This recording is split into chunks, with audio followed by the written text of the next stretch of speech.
In the heart of the Deep South, during the 1840s, power was the currency of life. It ruled over the people, the land, and the very air they breathed. In this world, a man's wealth was built upon control, the control of everything and everyone around him. But there was one man, a plantation master whose decisions were absolute, whose wrath was feared, and whose cruelty was unrivaled. But even in a world where power ruled, there was one decision so incomprehensible, so cold, it would forever change the course of his life, and the lives of those beneath his heel. A decision so cruel, it shattered the very foundation of his world. A decision to give his daughter, his flesh and blood, into the hands of the people he had enslaved. A decision that would create a woman who was both reviled and revered, feared and worshipped. History tried to bury her story. But today, we will bring it to light. Why did the master, a man who had everything, surrender his daughter to the very people he oppressed? What was it about her that broke even the hardest of men? What was she forced to become in a world where survival meant surrendering all that you were? And most haunting of all, why did the entire plantation tremble in fear of her fate? A fate that no one could escape, and no one could control.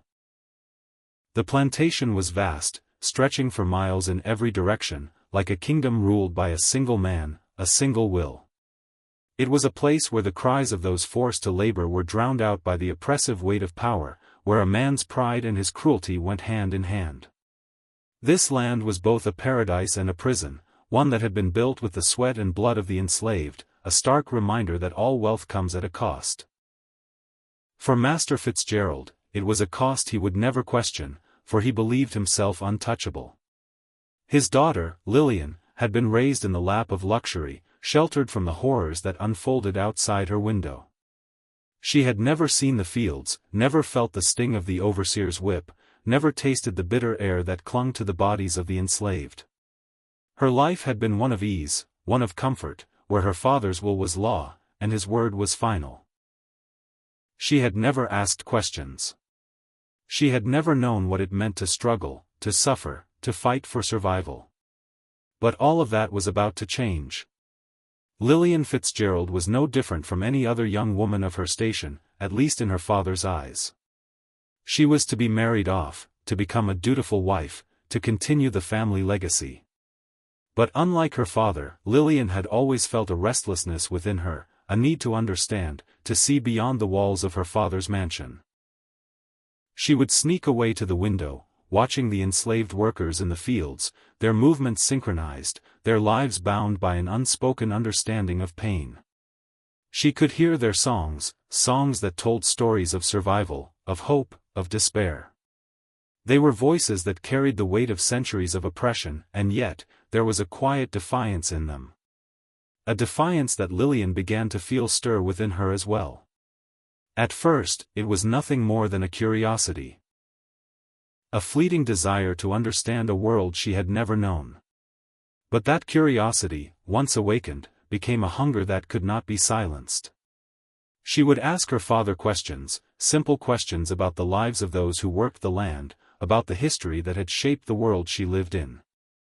And with each question, her father's anger grew. It was not the questions themselves that angered him, it was the way they made him feel exposed, vulnerable. How could a daughter raised in luxury ask such things? How could she question the very system that had given them everything they had?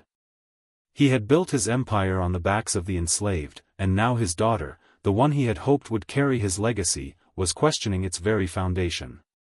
She was no longer the daughter he had hoped for. She was a liability. And so, he made a decision. A decision that would change everything. One day, without warning, Master Fitzgerald summoned his daughter to his study. She entered, expecting nothing more than a lecture on her behavior, perhaps a reprimand for her recent questions. But instead, she found herself face to face with a father whose face was twisted with rage. He looked at her, his eyes cold, calculating. In that moment, Lillian knew something was wrong. She could feel the weight of his gaze on her, the same gaze that had once been filled with pride, now filled with something else, something darker, something cruel. And then he spoke. "You have become a threat, Lillian," he said, his voice low and firm. "A threat to everything I've built. If you cannot learn your place, I will teach you it. You will understand what it means to be truly powerless." In that moment, Lillian's world shattered. Her father had always been a man of control, of power, but never had she seen him so unhinged, so consumed by the fear of losing what he had. He had no other choice, he believed. If he could not control his daughter, he would break her. And he knew exactly how to do it. Master Fitzgerald made a decision that day, a decision that would forever change the course of their lives. He would send Lillian to live among the enslaved. He would strip her of her privilege, her position, her comfort. She would be forced to understand the world in a way she never had before. She would become one of them. A punishment? Perhaps. But to Fitzgerald, it was a lesson. A lesson that would remind her of her place. A lesson that would break her. The moment the decision was made, the air in the house grew thick with tension. The servants whispered among themselves, unsure of what was about to happen.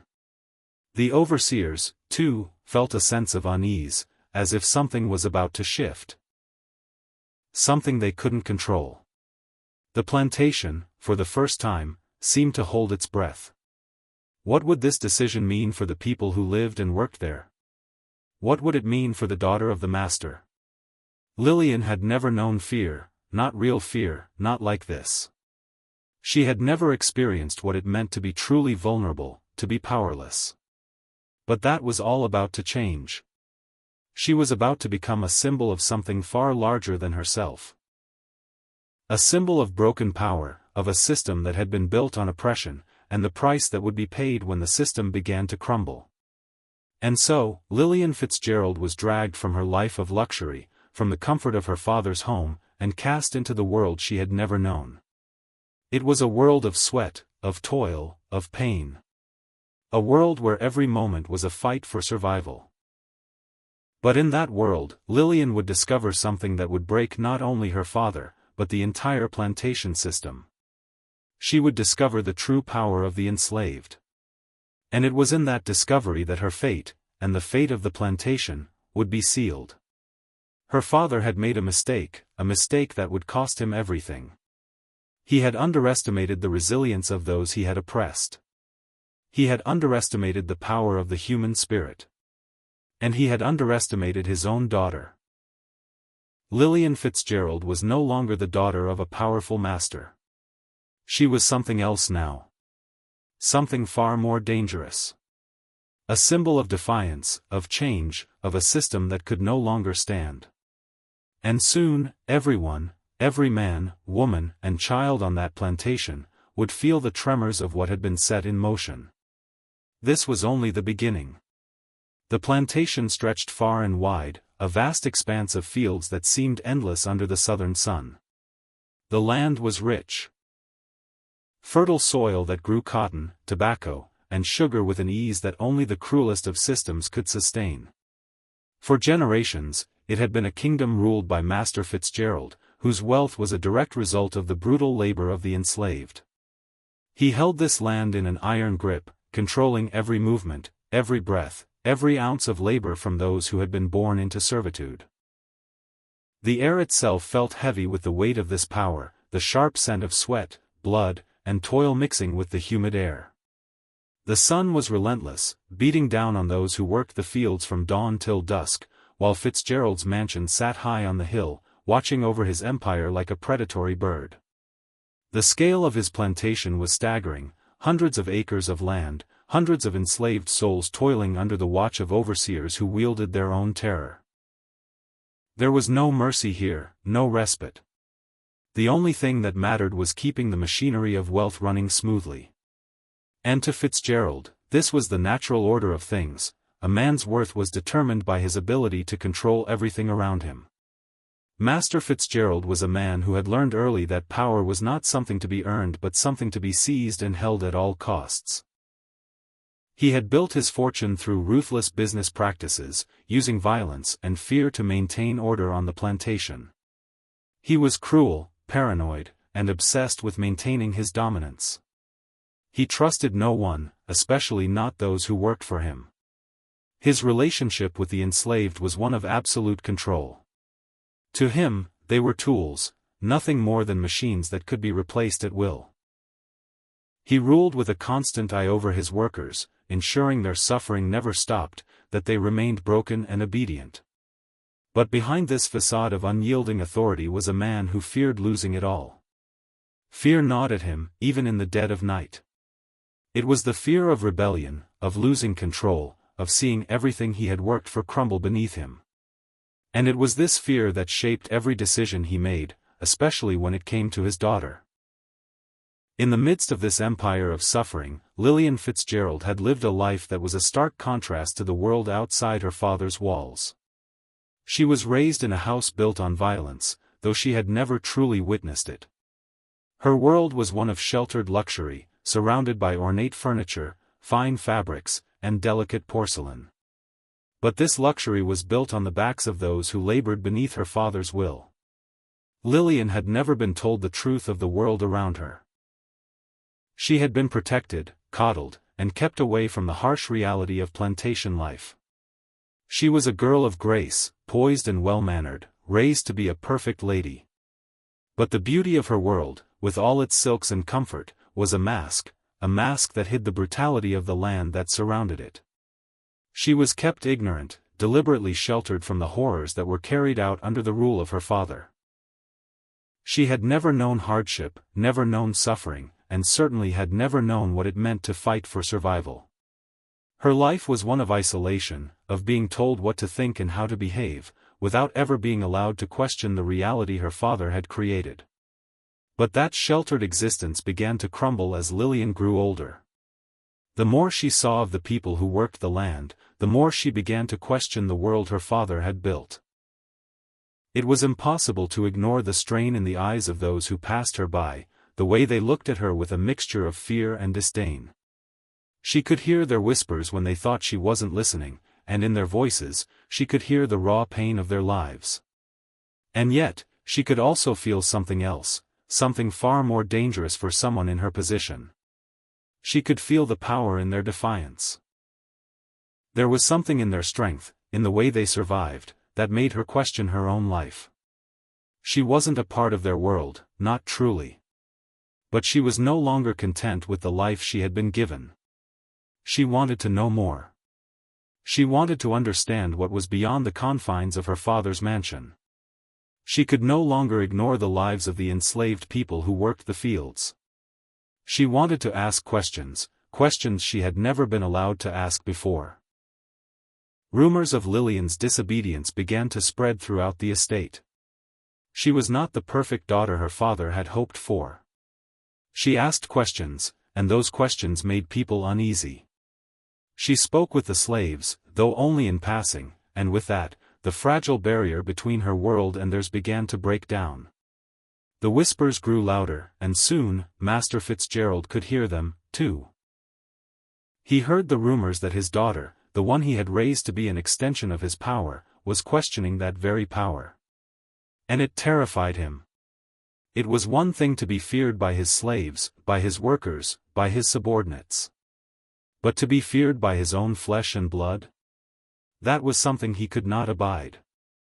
The control he had so carefully built, control over the land, the people, and even his daughter, was slipping. He had always believed that his family, especially his daughter, would carry on his legacy, uphold the system he had created. But now, it seemed as though she was turning against him. If he couldn't control his own daughter, what would become of his empire? If she could question the very foundation of his rule, what else could she destroy? Master Fitzgerald's fear grew. He began to see Lillian not as his daughter but as a threat. An unpredictable element in a world where every movement needed to be calculated, controlled. It was only a matter of time before she would be a symbol of something much bigger than herself. He could not allow that. He would not allow his daughter to become a rallying point for the enslaved. He had to do something, and he had to do it quickly.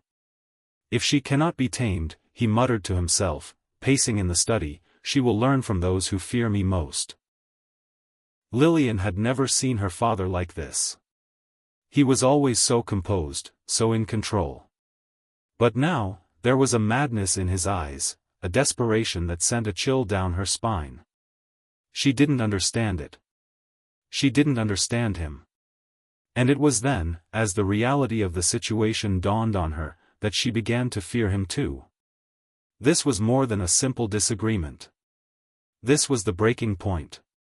Her father had always been a man of action, a man who believed in swift consequences. But this time, there would be no turning back. He had made his decision, and Lillian would learn what it meant to live in a world where control was everything. And so, as the tension between them mounted, a confrontation was inevitable. A confrontation that would lead to Lillian's fate being sealed. What her father didn't understand was that the very people he had enslaved, the very people he had thought to use as tools, were the ones who would teach her the hardest lesson of all. A lesson in survival, in humanity, in resistance. But at that moment, none of that was clear to her.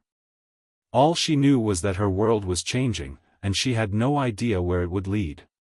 This was the beginning of something that would break not only her father's power but the entire plantation system itself.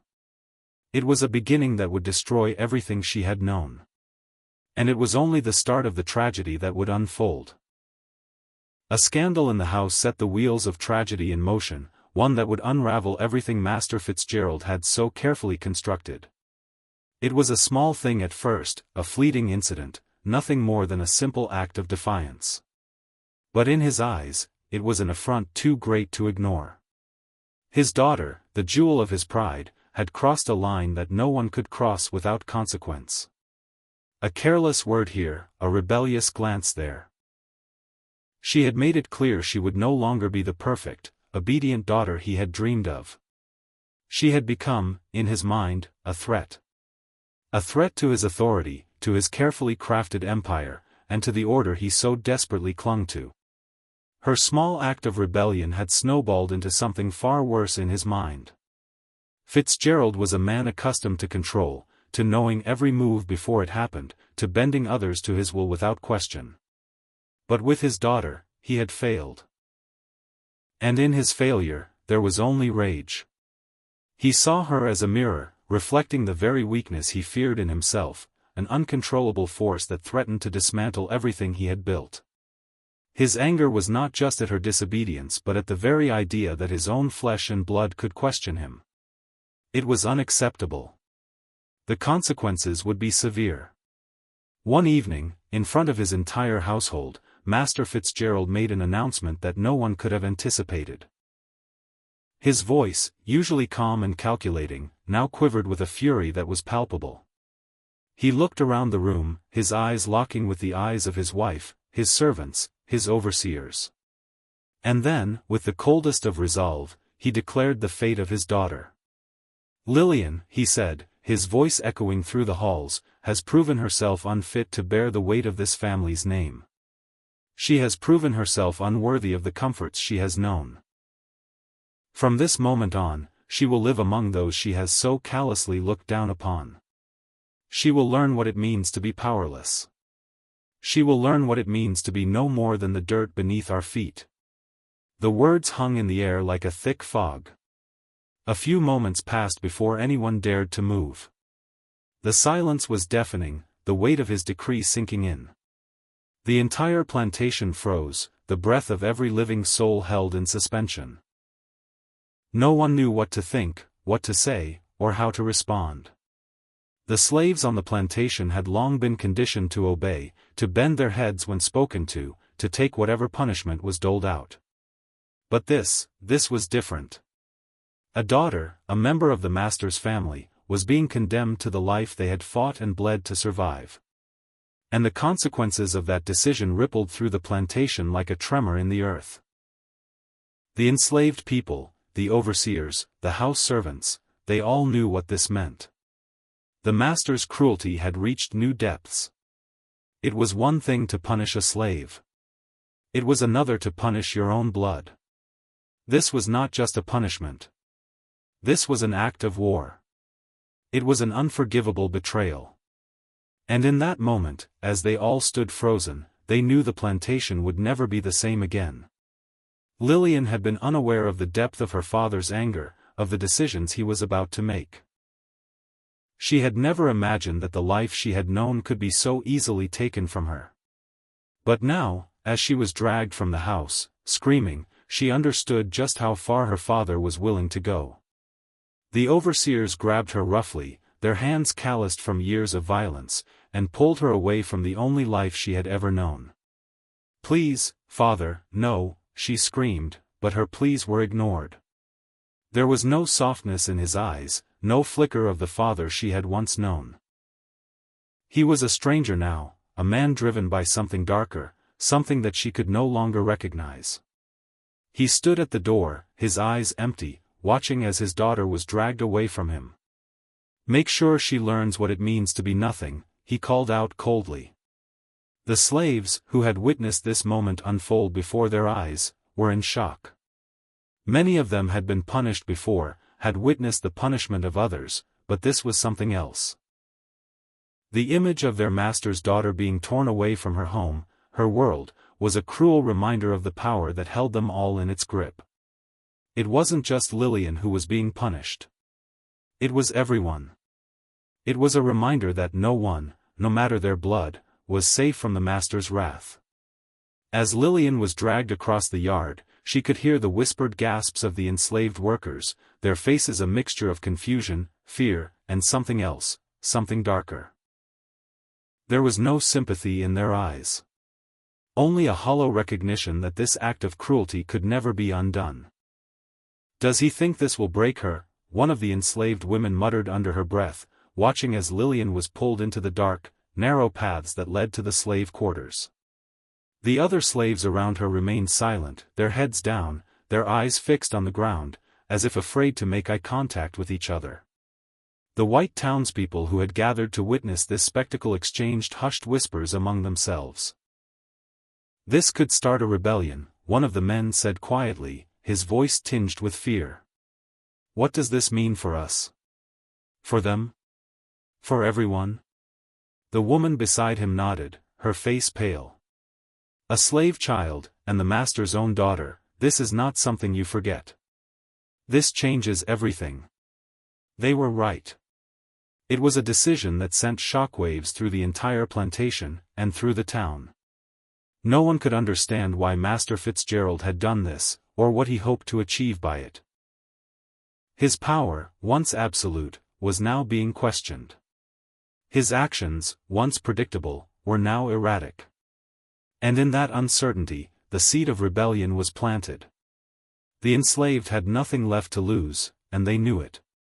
But what Lillian endured in the slave quarters was something even her father could not have predicted. The world she was about to enter would break her in ways he could not fathom. This was not the end. This was just the beginning of a journey that would change her forever. The plantation, once a symbol of power and control, was about to unravel, piece by piece. The master had made his decision. Now, he would have to face the consequences. Lillian stepped into the slave quarters, her heart racing, her breaths shallow. The stench of sweat and human suffering hit her immediately, suffocating in its intensity. The air was thick with it, old, stale, and heavy with years of toil. The cramped quarters were lit by a few dim oil lamps, the flickering light casting long shadows on the walls. There were no windows, no open spaces, just the oppressive walls that closed in on her, the same way the lives of those around her had been confined. She had been in this building only once before, years ago, during a brief visit when her father had given her a tour of his empire. But back then, it had been a passing moment, a place to glance at briefly, to look down upon, but never to truly see. The enslaved women eyed her with a coldness she had never experienced. They stood in groups, their bodies tense, their expressions wary, like animals waiting for the slightest movement to signal danger. Lillian's presence here was an affront to everything they knew, an invasion of their world. She was the daughter of the master, the one who had lived in luxury while they had toiled in misery. They didn't trust her. how could they? She was the embodiment of the system that had oppressed them, the same system that had torn apart their families, their lives. She was nothing more than a symbol of the very thing they had spent their lives trying to survive. The children, the ones who should have been playing and laughing, hid in the corners of the room. Their faces, though young, carried the weight of suffering beyond their years. They looked at Lillian with wide, frightened eyes, eyes that had seen far too much for their age. They had learned early to be cautious, to trust no one, especially someone like her. Their silent gazes spoke volumes, and it was clear that they did not see her as a person, but as a part of the machine that had created their suffering. The men who worked the fields, whose hands were rough from years of labor, whose backs were scarred from the overseer's whip, refused to meet her eyes. They were stoic, their faces a mask of indifference. To them, she was a reminder of the very thing that had enslaved them, a symbol of power that could never be touched, a person who could never understand the weight of their lives. She was nothing to them but a ghost of the world they had been forced to live in, a fleeting memory of something they could never touch or change. Lillian's transformation began slowly, painfully. At first, she resisted, holding on to the fragments of her previous life, the image of the woman she had been. She still thought herself different from the others, still believed that she could somehow remain untouched by the cruelty that surrounded her. But as the days dragged on, her resolve began to weaken. The tasks she was given were brutal, relentless. She was assigned the most humiliating chores. Scrubbing the floors of the quarters, washing clothes by hand, carrying heavy buckets of water from the well. It was work that broke the bodies of the enslaved, work that reduced them to nothing more than tools to be used and discarded. And now it was her turn. The weight of the work crushed her, the physical pain was unlike anything she had ever known, but it was nothing compared to the shame she felt in doing it. She had once looked down on these people, once thought them beneath her. But now, she was one of them, just another body in the dirt, just another soul meant to serve and suffer. Her father's world had been one of control, of punishment. She had seen the slaves beaten, whipped, punished for the slightest infraction. But now, for the first time, she felt it. The sting of the whip across her back, the bruise of the overseer's fist, the sharp words of contempt from those who had once been her servants. She understood what it meant to be nothing more than a tool, a possession. The world she had once known, where her beauty, her youth, and her family's wealth had defined her, was gone. She had no name here, no title. She was nothing.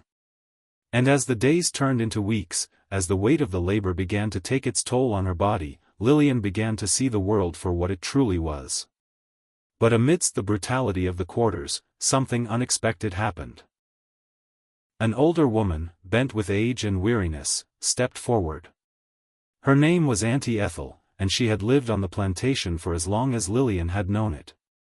She was a fixture in the community, a woman who had been through more than anyone should ever endure. But unlike the others, Auntie Ethel saw something in Lillian that no one else did. She saw the pain, the confusion, the lost hope in the young woman's eyes. And without a word, she took Lillian under her wing. Auntie Ethel didn't ask questions, didn't demand answers. She simply fed Lillian when she was hungry, and gave her a place to sleep when the floor became too cold. They shared their food, their meager rations, and Auntie Ethel taught Lillian how to survive. She showed her how to work the fields, how to mend clothes, how to speak the language of survival. There was no pity in Auntie Ethel's eyes, no judgment. There was only the quiet understanding of someone who had lived through it all, someone who knew what it meant to endure. For the first time, Lillian felt a glimmer of humanity in this place. She wasn't just another master's daughter anymore. She was just another woman, struggling to survive. She ate the same food as the others, stale bread and water that barely quenched her thirst. She slept on the cold, hard floor, her body pressed against the earth that had given birth to so much suffering. Her world cracked open, and in the space where luxury had once been, there was now only the rawness of reality.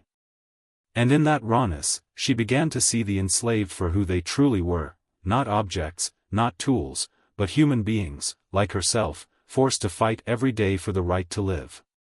For the first time in her life, Lillian felt the weight of her privilege, and it was a burden she could no longer carry. Her father's voice, once a comforting presence, now felt distant, almost foreign. The love she had once felt for him had turned to something else: resentment, anger, guilt. She had been so blind, so unaware of the world outside her walls. But now, she could no longer ignore it. The people around her, the ones she had once looked down on, had shown her more kindness than her father ever had. They had offered her something she had never known: humanity. And in the quiet moments, when the work was done and the night settled over the quarters, Lillian found herself alone with her thoughts. For the first time, she stopped crying for the father who had abandoned her to this life. For the first time, she stopped longing for the world she had lost. And instead, she began to cry for the people who had shown her what it meant to truly live. They had endured a lifetime of pain, of loss, of fear, but they had survived. They had survived in a way that Lillian could not yet understand. And in that moment, she realized that she was no longer the daughter of the master. She was one of them now. And her future, whatever it might hold, would be shaped by this truth. She had stopped crying for her father. And for the first time, she began to cry for them. The shift on the plantation was slow, subtle at first, but undeniable. The enslaved people began to notice Lillian in a way they hadn't before. Her transformation, though gradual, was impossible to ignore. At first, she had kept to herself, doing the bare minimum, just enough to avoid drawing attention. But as the weeks wore on, something in her began to change. The more she worked, the more she realized how much strength, how much resilience the enslaved people possessed. They didn't give up, didn't falter under the weight of their suffering. They simply endured, hour by hour, day by day. And so, Lillian did too. But she didn't just work. She began to help them, picking up tasks that weren't hers, working harder than was required. She learned the rhythm of the fields, the beat of the labor, the way the body could move in sync with the earth, despite the pain. She worked the land side by side with them, and though her hands were soft and unused to this kind of toil, she became as steady and determined as the rest. She was no longer the helpless girl she had been when she first arrived. She was a part of the rhythm now, a part of the daily struggle for survival. The enslaved saw her differently now. She wasn't just the master's daughter anymore. She was one of them. But Lillian's curiosity wasn't sated by hard labor. As she worked, questions began to form in her mind, dangerous questions, questions she had never dared to ask before. She found herself wondering about freedom. What did it mean to be free? How did one escape the chains that bound them? What did it feel like to live without fear, without the constant threat of punishment hanging over you? These were questions she had never had to ask before, questions that had never even crossed her mind. But now, in the depths of the fields, under the unrelenting sun, these questions gnawed at her. She began to ask the older men and women, those who had been born into slavery, those who had lived their whole lives under the thumb of the master, what was freedom? The answers were always hushed, always reluctant. There was no room for hope on the plantation. There was no room for dreams of escape, of a life outside these fields. And yet, despite the warnings, despite the fear, Lillian couldn't help herself. She asked more questions. She pushed harder. She had been told what freedom was, she had been told it was a distant dream, an impossible goal. But the more she heard, the more she saw the way the enslaved people lived, the more she believed that freedom wasn't just a dream. It was a right. And the seed of rebellion began to grow within her. But her questions didn't go unnoticed. Word quickly spread that the master's daughter was asking about freedom. The overseers heard the whispers, and their reports reached the master's ears. Fitzgerald had already been uneasy about his daughter's presence in the slave quarters. Her behavior was unpredictable. She was too soft, too willing to listen, too eager to learn things she shouldn't. Now, with her dangerous curiosity about freedom, she had become a threat, one that he could not allow to fester. The plantation, once a machine running smoothly under his control, now felt like it was slipping away. It was more than just his daughter's behavior, it was the entire system. He had allowed her to see too much, allowed her to question too much. And in that moment, he realized something: he was losing control.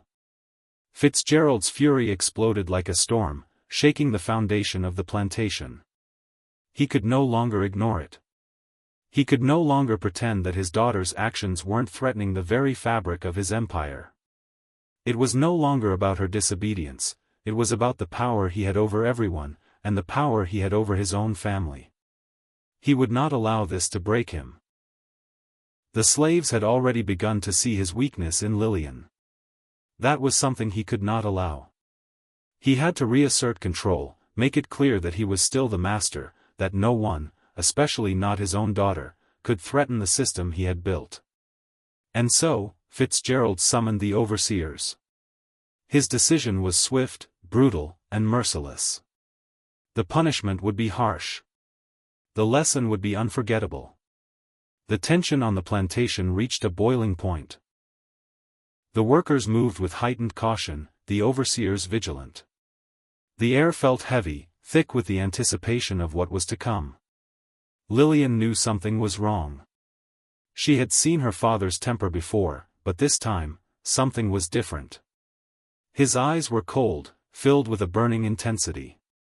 He wasn't just angry, he was afraid. And when he was afraid, the punishment would be swift and severe. Lillian was called to the central yard, where the overseers stood ready. Her heart pounded in her chest as she walked toward the place where the entire plantation would bear witness to the consequences of defiance. She could feel the weight of every eye upon her. She could feel the breath of the enslaved people as they waited in silence, uncertain of what was coming. The air smelled of sweat and fear. Her father stood at the front, his arms crossed, his face set in stone. The overseers moved quickly, their hands rough and unfeeling as they prepared the whipping post. Lillian's stomach twisted in knots as she realized what was about to happen. She had seen this punishment before, had heard the cries of those who had been beaten into submission. She had always been sheltered from this violence, always kept at a distance. But now, she was the one who would witness it firsthand. "Lillian," her father said, his voice steady, but with an underlying bitterness. "You will learn the price of your actions today. The price of questioning the world that has been built for you. You will learn what it means to defy the order of things." The overseers restrained her, forcing her to kneel before the post. Lillian's heart raced, her breath coming in sharp, uneven gasps. Her body trembled with fear. She had been so certain before, so confident in her ability to survive, to understand. But now, in the face of the violence she had once only seen from a distance, she understood what it meant to be powerless. To be completely at the mercy of someone else's anger. The first lash came down, cutting through the air with a sound that seemed to echo through the plantation. The force of it made her wince, but she did not cry out. She couldn't. The pain was unbearable, but it was not the physical agony that tore at her. It was the knowledge that her father, the man who had once protected her, was the one who had caused it. This was his punishment, his attempt to break her completely. And in that moment, something inside her snapped. The world she had once known, the world of comfort, of privilege, of luxury, was gone. It had never been real. It had been a facade, a mask that had concealed the truth. The truth was here, now, in this moment of pain. And in this moment, Lillian realized that she could never go back. She could never return to the life she had once known. Her father had done this to her, had stripped her of everything that made her who she was. And it broke her completely. From that day forward, she became someone her father no longer recognized, and someone the enslaved people desperately needed. She had been broken by him, but in her brokenness, she found a strength she never knew existed. She had seen the truth now. She had seen what it meant to live as they did, to be treated as they were. And in that truth, she found her purpose. Her father may have broken her, but in the process, he had unwittingly made her into something else, a symbol of defiance, of resistance, of a world that could no longer be ignored. Lillian's transformation was complete, but the work was only beginning. She had never imagined herself in a role like this. She had been the privileged daughter of a plantation master, raised to believe that her only purpose was to marry well, to maintain her family's legacy. But the life she had once known was gone, shattered by the weight of her father's cruelty. Now, she found herself in the position of not just a survivor, but a teacher.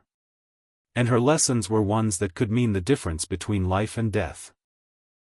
In the dead of night, when the overseers were asleep or away, Lillian would gather the children of the enslaved families in secret. She would sneak them into the corners of the slave quarters, where the light was dim, and the air was thick with fear. It was here, in this hidden world, that she would teach them to read.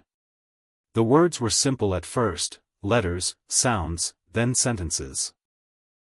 But to these children, these simple lessons were like a lifeline, a glimpse into a world they had been forbidden to enter.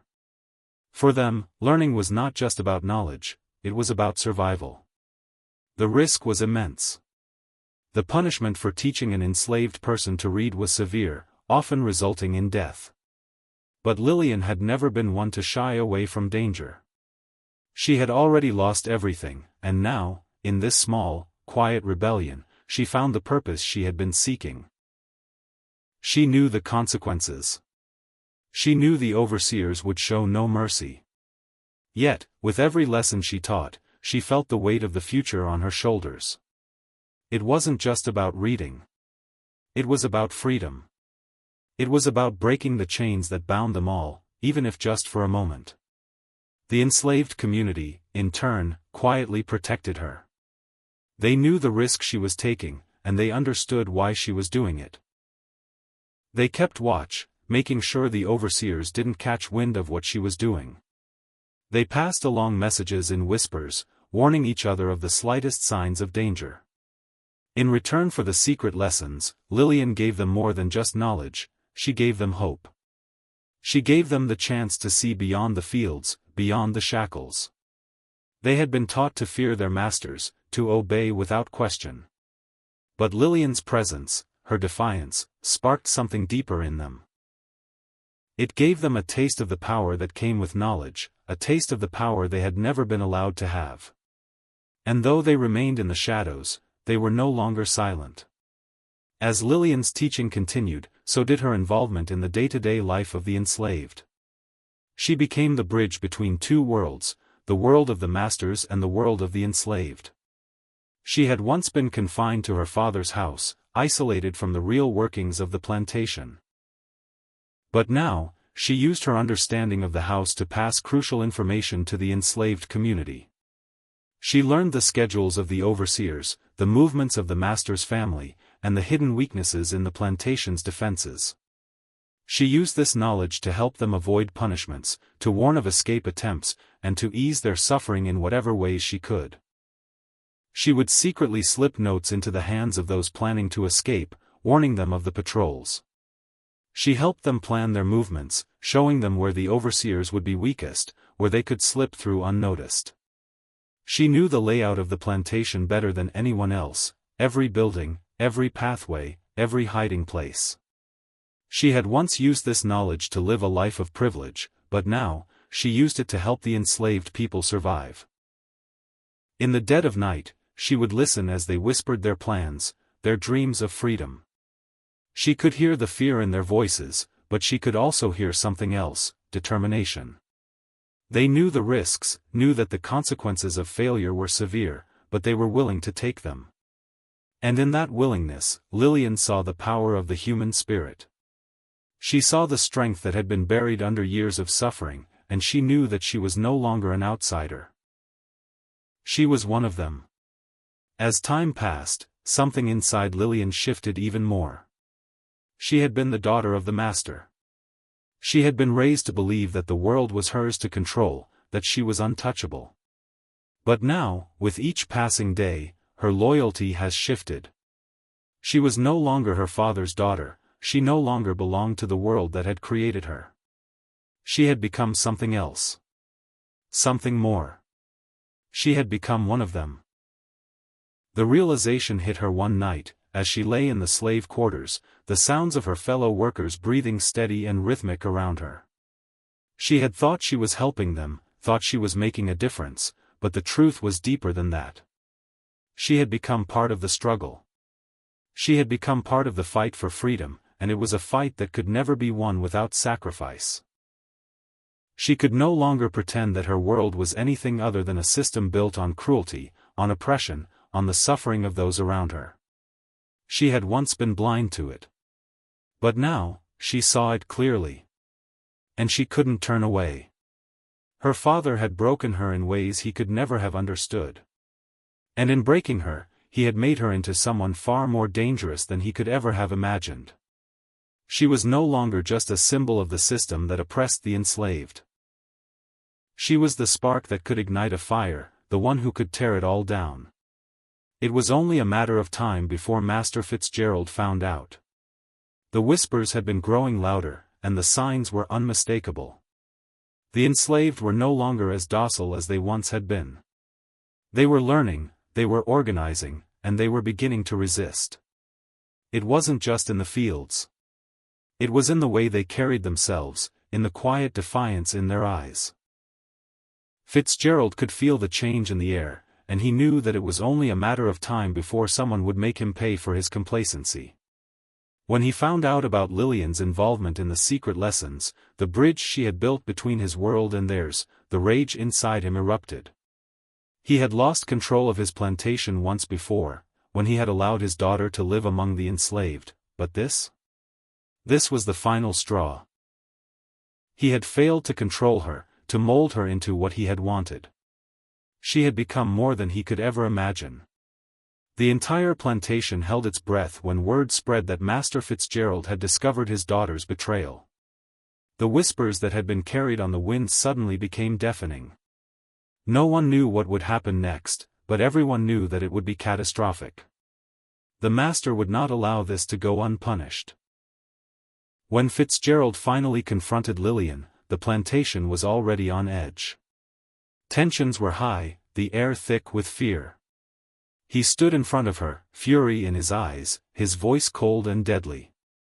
He had tried to break her once before, but now, he had no choice but to destroy everything she had become. Everything he had made her. And when he did, the air grew heavier still, the entire plantation held its breath. The battle lines had been drawn. And there was no turning back. Master Fitzgerald's rage had reached a boiling point. He could feel his power slipping away, like sand through his fingers. The daughter he had raised to be a reflection of his own dominance had now become a symbol of defiance, of everything he had tried to bury. There was no place for weakness, no place for rebellion in his world. He had allowed it to fester for too long, and now, the time for consequences had come. He summoned the overseers, his voice trembling with fury. "Seize her," he commanded, his eyes burning with venom. "She has become contaminated, a threat to everything I have built. I will not allow this disobedience to go unpunished." The overseers, trained to follow his every order without question, hesitated for the briefest of moments. But they were men of habit, and obedience was second nature. They moved quickly, hands grabbing for Lillian, dragging her away from the few remaining moments of peace she had known. She struggled, but she was no longer the fragile girl she once was. Her body had been hardened by the suffering she had witnessed and endured. But nothing could prepare her for the force with which the overseers pulled her, for the certainty in her father's eyes that there would be no mercy this time. The word spread like wildfire across the plantation. The slaves had heard what had been said. They had witnessed the master's fury, his belief that his daughter was a lost cause, a stain upon his reputation that needed to be erased. They knew what this meant. They had seen it before. There would be no mercy. There would be no second chances. For the first time, the enslaved people on the plantation did not turn away in fear. For the first time, they stood their ground. The women, the men, the children, they all knew what was at stake. They had lived in fear for so long, their lives defined by the constant threat of violence. But this was different. This time, it wasn't just about them. It was about Lillian. She had been the one to show them the way. She had given them a glimpse of what it meant to be free, to be more than just a tool, a thing to be used. She had become their bridge to something they had long believed impossible, hope. As Lillian was dragged through the yard, the enslaved people moved. Slowly at first, their feet unsure, their bodies tense. But then, one by one, they stepped forward. The older men, the women who had been there longer than they cared to remember, stood firm. They stood between the master and his daughter. They didn't speak. They didn't need to. The message was clear: you will not touch her. Not without touching us first. The tension in the air was so thick it could be felt on the skin. The atmosphere was heavy, suffocating. It was as if time itself had frozen. Master Fitzgerald stood at the other end of the yard, his face twisted in disbelief. His daughter, his pride, was being shielded by the very people he had spent his life controlling. The reality of the situation hit him like a blow to the chest.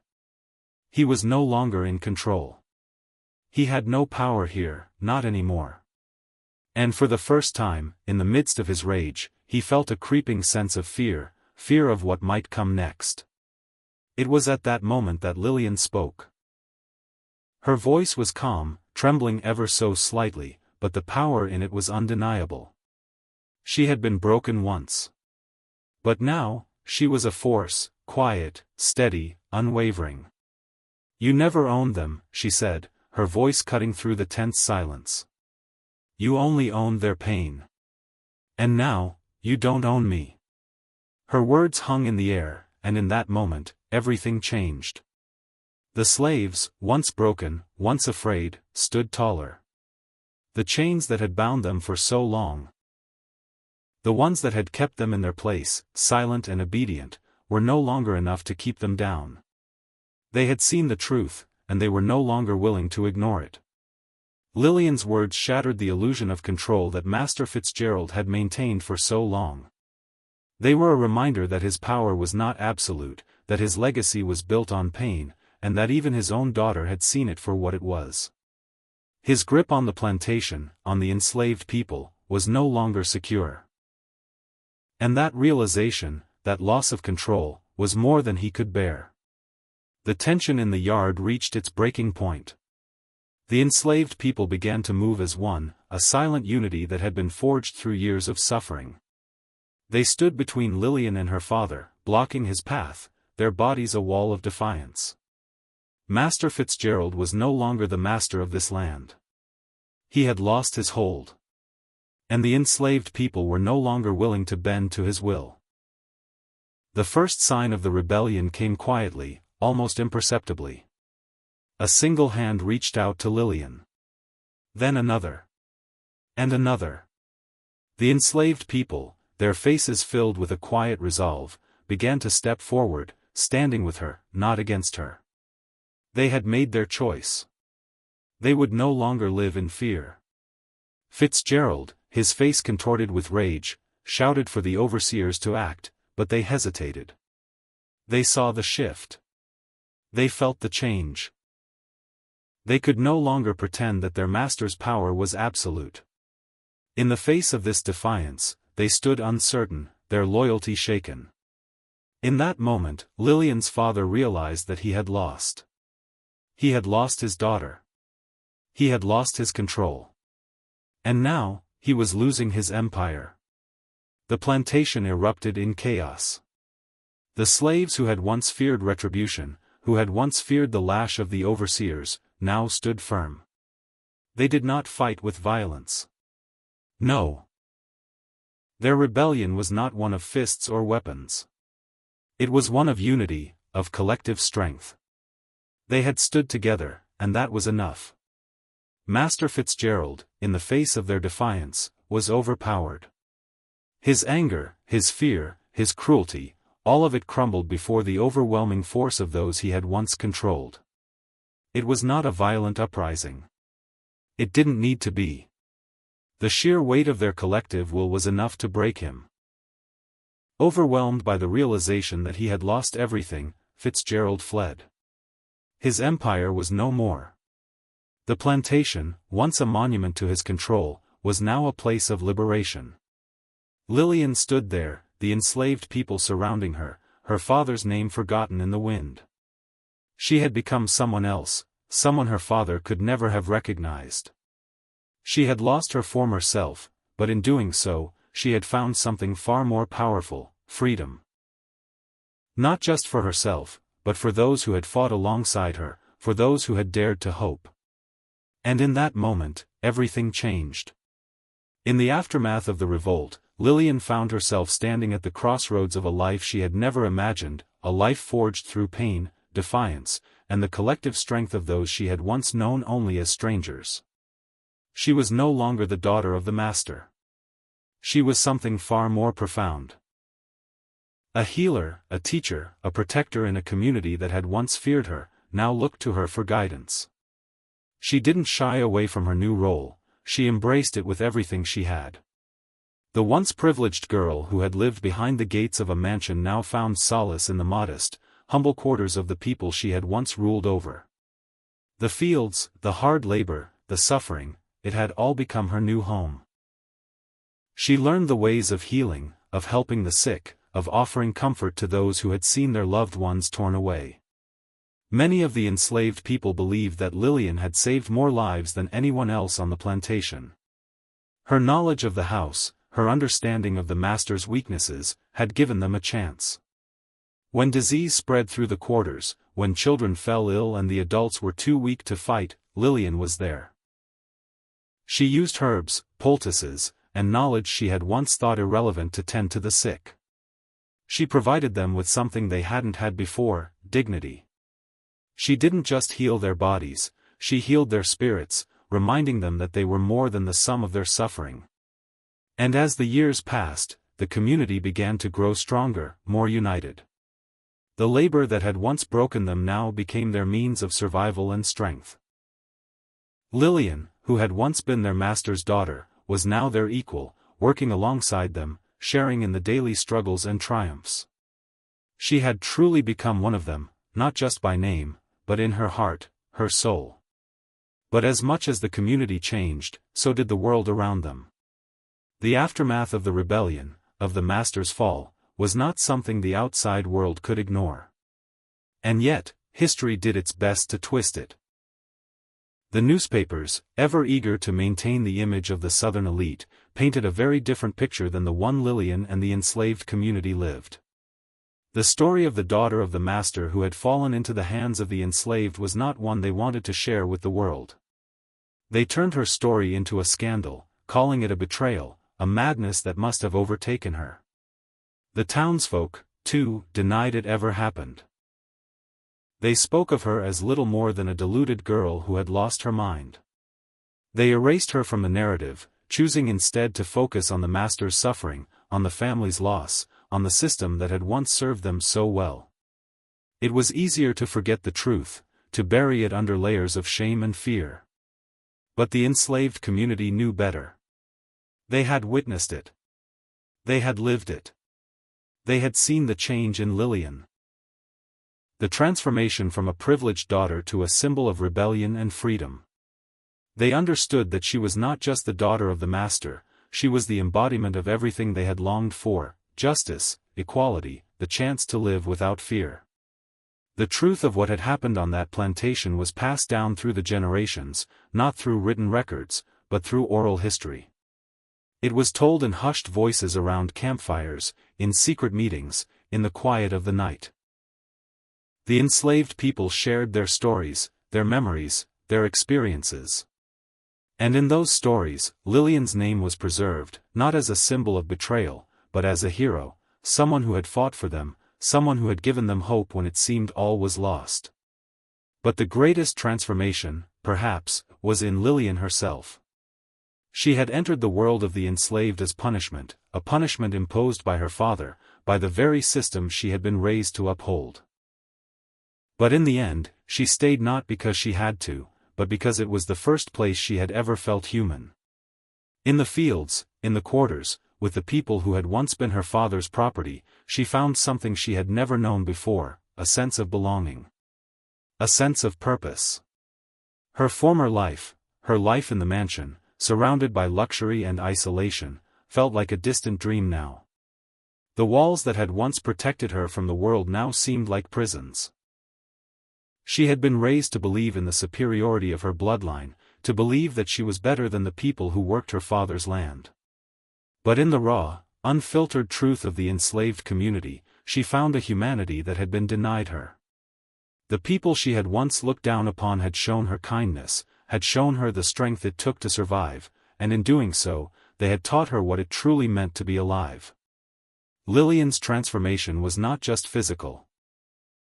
It was emotional, spiritual, and deeply personal. She had gone from a sheltered girl, raised in the confines of a world built on power and privilege, to a woman who had seen the darkest corners of humanity and had emerged with a heart full of compassion. She had gone from being the daughter of a master to being the protector of those who had once been her father's property. She had become more than just a survivor. She had become a leader, a beacon of hope, a reminder that even in the darkest of times, humanity could still find a way to rise. In the end, it wasn't just the enslaved community that was transformed, it was Lillian herself. The girl who had entered their world as a punishment had become the very thing her father had feared, a symbol of resistance, of strength, and of the unbreakable power of the human spirit. And in that transformation, she had found her true self, and her true purpose. It was in this community, among these people, that Lillian Fitzgerald finally found freedom. Not just freedom from her father, but freedom from the constraints of a world that had tried to define her. And it was here, in the place she had once been forced into, that she had become everything she had ever needed to be. And in the quiet moments, when she looked back on the life she had left behind, she knew she had made the right choice. She had found her place. Not in the mansion, not in the life of privilege and luxury, but in the heart of those who had fought for their freedom, who had given everything to be free. And for the first time in her life, she felt truly human. History remembers the powerful, the ones who have the wealth, the strength, the influence to shape the world in their image. Their names are carved into monuments, their deeds immortalized in textbooks. The world remembers the conquerors, the rulers, the ones who demand obedience from those beneath them. But in the shadows, far from the grand stories of empire and victory, are those whose names are forgotten, whose stories are buried beneath the weight of oppression and cruelty. And yet, sometimes, it is those very people, the ones who are silenced, the ones who are erased from history, that rewrite everything. It is in the quiet defiance of a single person that the world begins to shift. It is in the courage of the oppressed, the ones with nothing left to lose, that history is truly made. Lillian Fitzgerald, once a symbol of privilege and power, became something entirely different, a woman who chose humanity over cruelty, a woman who chose the side of the oppressed when everything in her world told her to turn away. She chose to see the truth, to live the truth, and in doing so, she changed the lives of those around her. She became a force for redemption, not just for herself, but for an entire community that had been cast aside by the world.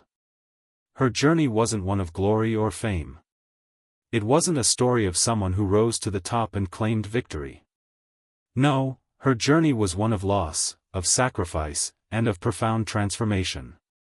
She began as a daughter of privilege, surrounded by comfort and luxury.